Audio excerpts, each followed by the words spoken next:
Assalomu alaykum va rahmatullohi va barakatuh. Do'stlar, keyingi mashinamiz Kia Sportage 2011-yil.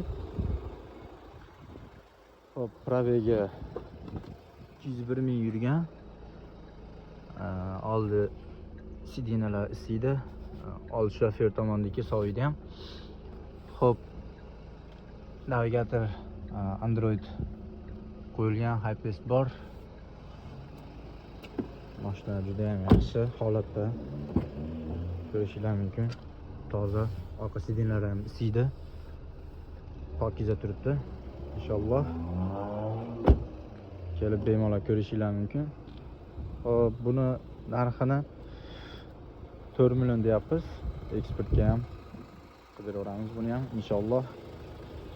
Jarayonchida narxi 4,5 million. Bemalol kelib ko'rishingiz mumkin. Dizelda mashina. Kelib bemalol minib ko'rishingiz mumkin. Balonlar yaxshi holatda. Bemalol aloqaga chiqarasizlar. Assalomu alaykum va rahmatullohi va barakatuh.